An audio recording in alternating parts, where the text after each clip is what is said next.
Hello students, NS classes में आपका स्वागत है।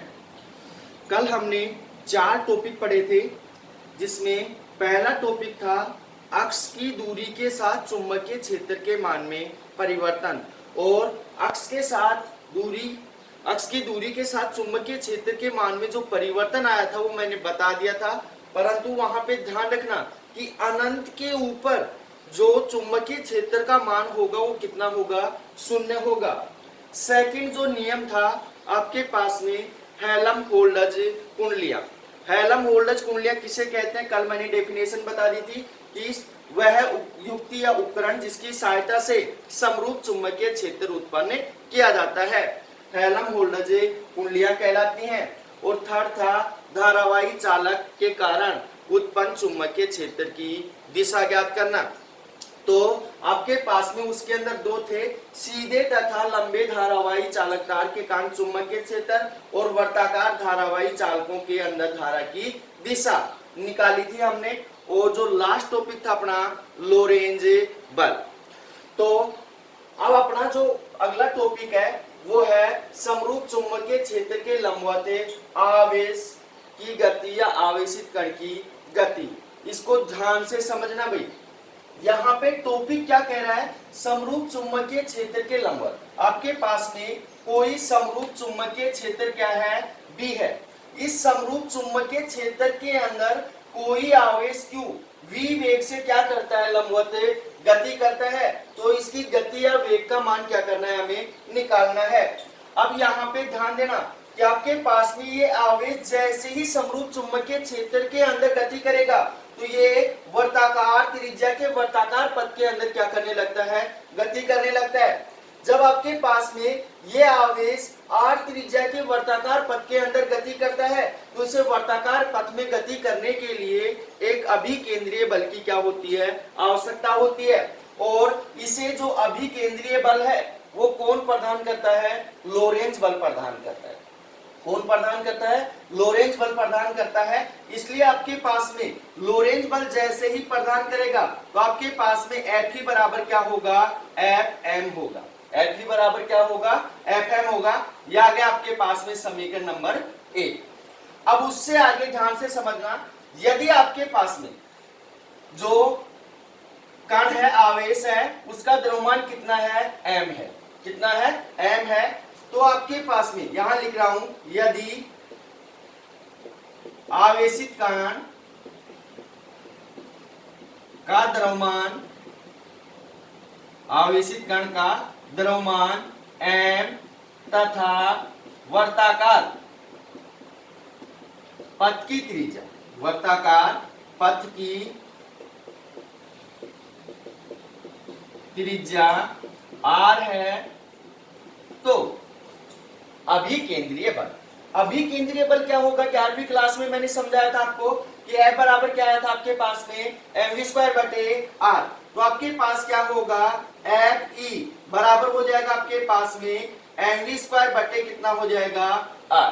क्योंकि m क्या है, इस कण का द्रव्यमान है, और r क्या है, इस वर्ताकार पथ की त्रिज्या है। यह आ गया आपके पास समीकरण नंबर 2। अब उससे आगे, अब आपके पास में इस समरूप चुंबकीय क्षेत्र के अंदर इस आवेश के ऊपर लगने वाला जो चुंबकीय बल होगा वो हमने सेकंड टॉपिक के अंदर निकाला था। आपके पास में Fm बराबर क्या मान आया था, qvb sin theta, qvb sin theta. अब यहाँ पे जो आवेश है समरूप चुंबकीय क्षेत्र की क्या कर रहा है, लंबवत गति कर रहा है। इसलिए आपके पास में थीटा बराबर कितना हो जाएगा, 90 डिग्री होगा। तो आपके पास में Fm बराबर क्या मान होगा आपके पास में, qvb sin 90। sin 90 का मान कितना होगा, 1 होगा। तो आपके पास में Fm बराबर कितना होगा, qvb होगा। कितना होगा, qvb होगा। तो यह आ गया आपके पास में समीकरण नंबर 3। समीकरण 2 तथा समीकरण 3 का मान समीकरण 1 में रखने पर, तो यहां लिख सकते हैं समीकरण 2 तथा समीकरण 3 का मान समीकरण 1 में रखने पर। तो समीकरण 1 से क्या मान होगा आपके पास में, समीकरण 1 से क्या मान होगा आपके पास में, mv² कितना हो गया, r। बराबर हो गया आपके पास में क्यू वी बी। अब आपके पास में स्क्वायर से v क्या हो गया, कैंसिल हो गया। तो आपके पास r को इस साइड भेजेंगे तो आपके पास में mv बराबर कितना हो जाएगा, qbr होगा, qbr होगा। उससे आगे आपके पास m को भी इस साइड भेज दो, क्योंकि हमें किसका मान चाहिए, वेग का, गति का मान चाहिए। तो आपके पास में v बराबर कितना हो जाएगा, qbr बटे कितना हो गया, m। ये जो मान है ये क्या है आपके पास में, समरूप चुंबकीय क्षेत्र के लंबवत आवेश की गति, वेग का मान है। अब उससे आगे यहां ध्यान से समझना, आवेग वेग का मान आ गया तो आपके पास में इस समरूप चुंबकीय क्षेत्र के अंदर एक चक्कर पूरा करने के लिए जो आवेश है उसका आवर्तकाल, आवर्तकाल, आवर्तकाल t बराबर क्या होगा आपके पास में, हम जानते हैं वर्ताकार पथ के अंदर जब कोई कण गति करता है तो आवर्तकाल t बराबर क्या होगा, दूरी बटे चाल। दूरी कितनी है, 2 पाई आर, इसकी परिधि है। तो क्या हो जाएगा आपके पास में 2 पाई आर बटे v। v का मान इस समीकरण से उठाकर यहां डालेंगे तो आपके पास में t बराबर क्या मान हो जाएगा, t बराबर जो मान होगा 2 पाई आर बटे कितना हो जाएगा, क्यू बी आर बटे कितना हो जाएगा, m। m क्या होगा, ऊपर चला जाएगा, r से r क्या हो गया, कैंसिल हो गया। t बराबर क्या मान हो गया, 2 पाई m बटे कितना हो गया, क्यू बी, 2 पाई m बटे क्यू बी। ये किसका मान आ गया आपके पास में, आवर्तकाल का मान आ गया। तो आवर्ती का मान निकाल सकते हैं। आपके पास में जो आवर्ती होती है, आवर्तकाल का क्या होता है, व्युत्क्रम मान होता है। इसलिए आपके पास में आवर्ती n बराबर कितना हो जाएगा, 1 में t, 1 में t। t का मान कितना है, 2 पाई m बटे क्यू बी। ये मान उठाकर यहां डालेंगे तो आपके पास में n बराबर कितना होगा, 1 में 2 पाई m बटे कितना हो गया, क्यू बी हो गया। क्यू बी को क्या करेंगे, ऊपर भेजेंगे तो n बराबर कितना हो जाएगा आपके पास में, क्यू बी बटे कितना हो गया, 2 पाई m। ये किसका मान आ गया, आवर्ती का मान आ गया। अब हम कोणीय आवर्ती निकालेंगे। क्या निकालेंगे, कोणीय आवर्ती। कोणीय आवर्ती को किससे नोट करते हैं, ओमेगा से नोट करते हैं। कोणीय आवर्ती, कोणीय आवर्ती ओमेगा बराबर क्या होता है, 2 पाई n होता है, 2 पाई n। अब आपके पास में आवर्ती का मान कितना है, क्यूबी बटे कितना है, 2 पाई m। तो ये मान उठाकर यहां डालेंगे तो ओमेगा बराबर कितना हो जाएगा, 2 पाई इंटू कितना होगा, क्यूबी बटे कितना हो जाएगा, 2 पाई m होगा। 2 पाई से 2 पाई कैंसिल, ओमेगा बराबर क्या हो जाएगा, क्यूबी बटे कितना हो गया, m। ये क्या मान आ गया आपके पास में, कोणीय आवर्ती आ गई। क्या आ गया, कोणीय आवर्ती आ गई। तो यहाँ पे आपने कितने मान निकाल लिए, वेग का मान निकाल लिया, आवर्तकाल का मान निकाल लिया, आवर्ती का मान निकाल लिया और किसका मान निकाल लिया, कोणीय आवर्ती का मान निकाल लिया। इन सभी सूत्रों से स्पष्ट होता है, देखना आपके पास t बराबर 2 पाई m बटे क्यूबी, n बराबर क्यूबी बटे 2 पाई m और ओमेगा बराबर क्यूबी बटे m।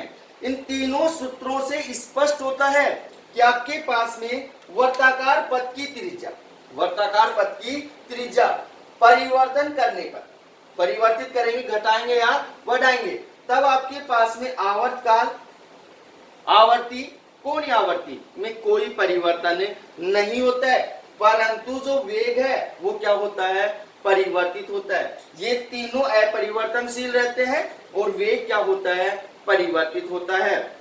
तो ये हो गया आपके पास में जो समरूप चुंबकीय क्षेत्र के लंबवत आवेश की गति या आवेशित कण की गति। तो अब अपना अगला टॉपिक है पिच या चूड़ी अंतराल। इसकी डेफिनेशन पूछी जाती है बोर्ड में कि पिच या चूड़ी अंतराल किसे कहते हैं और पिच या चूड़ी अंतराल को किस प्रकार से डिफाइन करते हैं। तो ध्यान से समझना,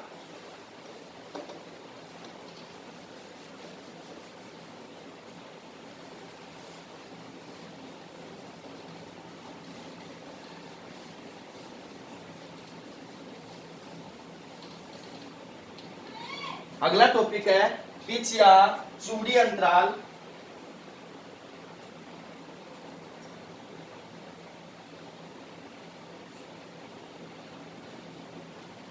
पिच या चूड़ी अंतराल।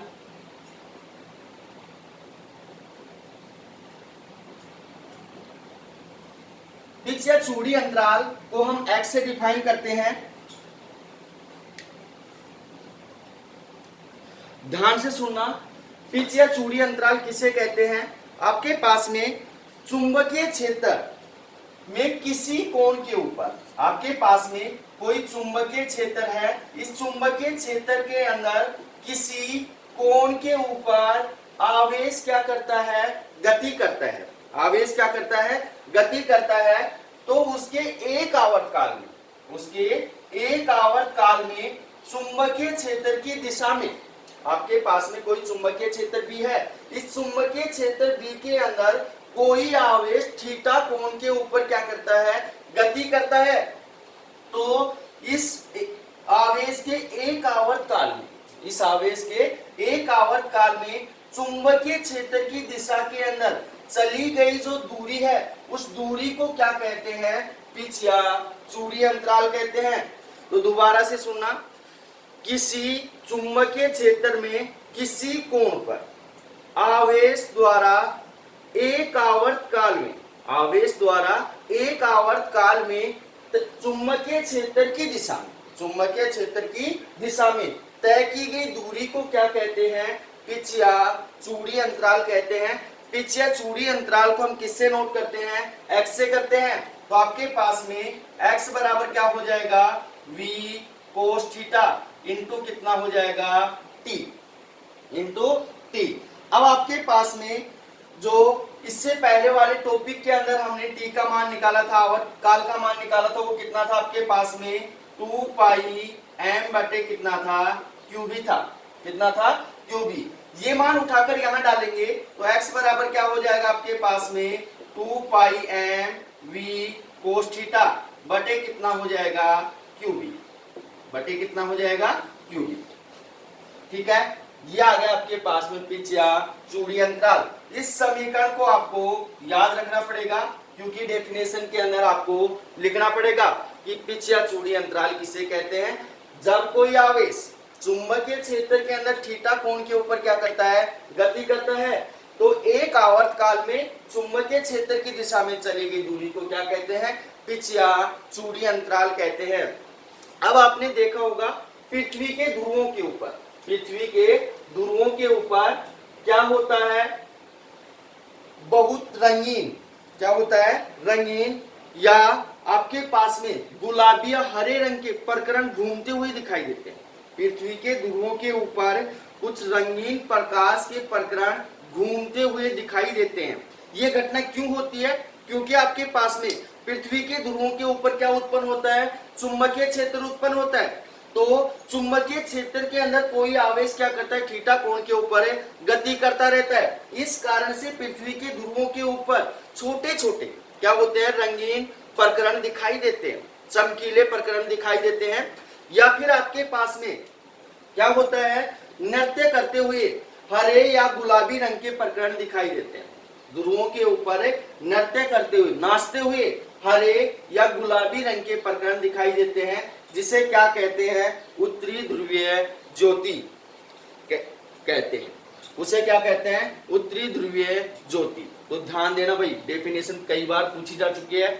उत्तरी ध्रुवीय ज्योति किसे कहते हैं? कि जब पृथ्वी के ध्रुवों पर नृत्य करते हुए, नाचते हुए हरे तथा गुलाबी रंग के प्रकरण दिखाई देते हैं, जिन्हें क्या कहते हैं? उत्तरी ध्रुवीय ज्योति कहते हैं। तो ये हो गया आपके पास में पिच या चूड़ी अंतराल। अब जो अगला टॉपिक है वो वेरी वेरी वेरी इंपॉर्टेंट है, और वो है cyclotron. Cyclotron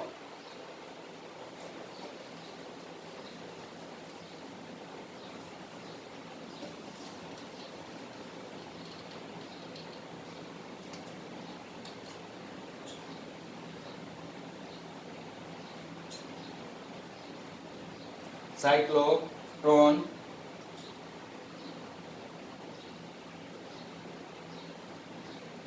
very very important. तो साइक्लोट्रॉन किसे कहते हैं, ध्यान से समझना कि आपके पास में साइक्लोट्रॉन क्या है।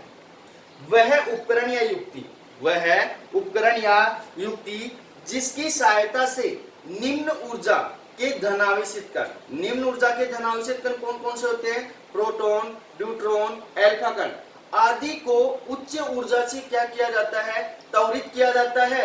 उस उपकरण को क्या कहते हैं, साइक्लोट्रॉन कहते हैं। क्या कहते हैं, साइक्लोट्रॉन। दोबारा से डेफिनेशन सुनना कि वह उपकरण या युक्ति जिसकी सहायता से निम्न ऊर्जा के धनावेशित कण कौन कौन से हैं, अल्फा, न्यूट्रॉन और आपके पास में क्या है, प्रोटॉन आदि को उच्च ऊर्जा से क्या किया जाता है, त्वरित किया जाता है। उस उपकरण को क्या कहते हैं, साइक्लोट्रॉन कहते हैं। अगर ये डेफिनेशन समझ में नहीं बैठी है तो दूसरी डेफिनेशन सुनना, वह उपकरण या युक्ति जिसकी सहायता से भारी धनावेशित कण, भारी धनावेशित कण कौन कौन से आपके पास में, प्रोटॉन, न्यूट्रॉन, अल्फा कण आदि को उच्च गतिज ऊर्जा प्रदान की जाती है। आदि को क्या की जाती है, उच्च गतिज ऊर्जा प्रदान की जाती है। तो उस उपकरण को क्या कहते हैं, साइक्लोट्रॉन कहते हैं। अब अपने पास में अगला जो टॉपिक है, अब जो साइक्लोट्रॉन की जो खोज की थी वो की थी लिविंगस्टोन व लोरेंज ने की थी। किसने की थी, लिविंगस्टोन व लोरेंज ने की थी। अब अगला टॉपिक है साइक्लोट्रॉन का सिद्धांत। साइक्लोट्रॉन का सिद्धांत।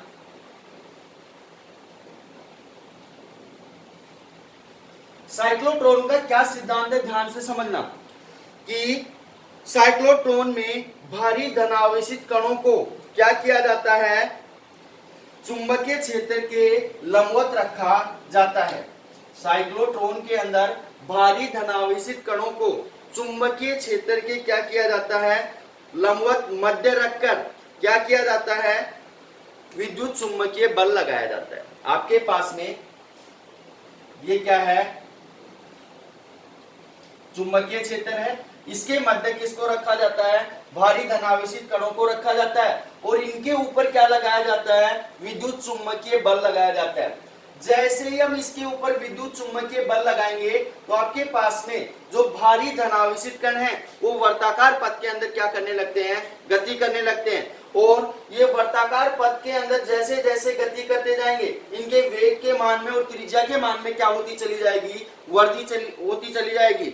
और जब ये बार बार आपके पास में यहां से स्टार्ट करेगा, जब ये बार बार वर्ताकार पथ के अंदर गति करेगा तो इसके वेग के मान में क्या हो जाएगी, वृद्धि हो जाएगी।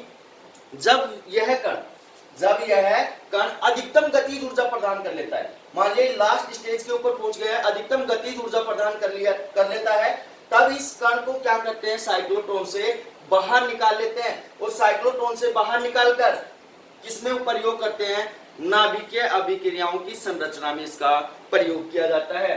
तो क्वेश्चन पूछा जाता है साइक्लोट्रॉन का प्रयोग कहाँ किया जाता है, तो साइक्लोट्रॉन का प्रयोग किसमें किया जाता है, नाभिकीय अभिक्रियाओं की संरचना ज्ञात करने में किया जाता है। अब ये तो हो गया साइक्लोट्रॉन का सिद्धांत। दोबारा से शॉर्ट में समझ लेना कि साइक्लोट्रॉन के अंदर भारी धनावेशित कणों को किसमें, बहुत शक्तिशाली चुंबकीय क्षेत्र के अंदर रखा जाता है और इसके ऊपर क्या लगता है, विद्युत चुंबकीय बल लगता है, जिसके कारण ये बार बार वर्ताकार पथ के अंदर क्या करता है, गति करता है। और बार बार वर्ताकार पथ के अंदर गति करने के कारण इसकी गतिज ऊर्जा क्या हो जाती है, अधिकतम हो जाती है और इसको क्या कर लिया जाता है, साइक्लोट्रॉन से बाहर निकाल लिया जाता है। और इसका उपयोग कहाँ किया जाता है, नाभिकीय अभिक्रियाओं की संरचना ज्ञात करने में किया जाता है। तो अब अगला टॉपिक है साइक्लोट्रॉन की बनावट। ये इंपॉर्टेंट है, साइक्लोट्रॉन की बनावट अच्छे से समझना।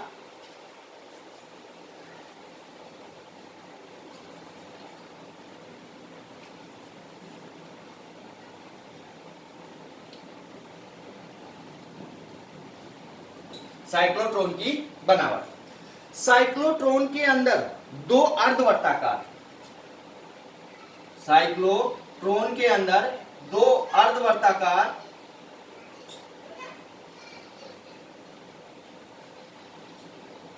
डी अक्षर के भांति खाली पात्र होते हैं।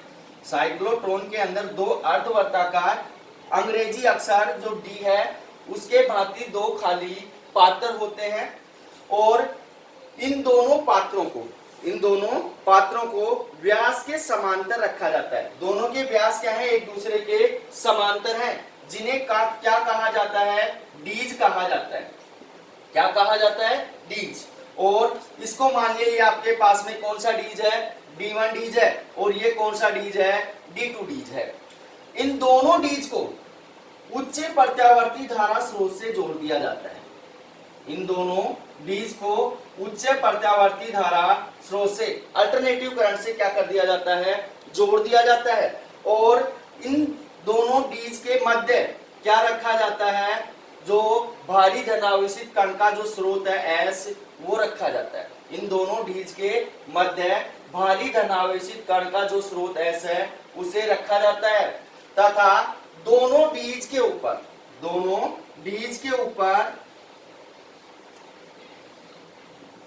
लंबवत शक्तिशाली चुंबकीय क्षेत्र लगाया जाता है।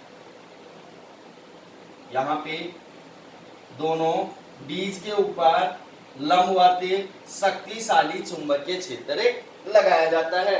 अब यहाँ पे ध्यान देना कि आपके पास में जो चुंबकीय क्षेत्र है वो क्या है, दोनों डीज के ऊपर लंबवत है और बहुत शक्तिशाली है।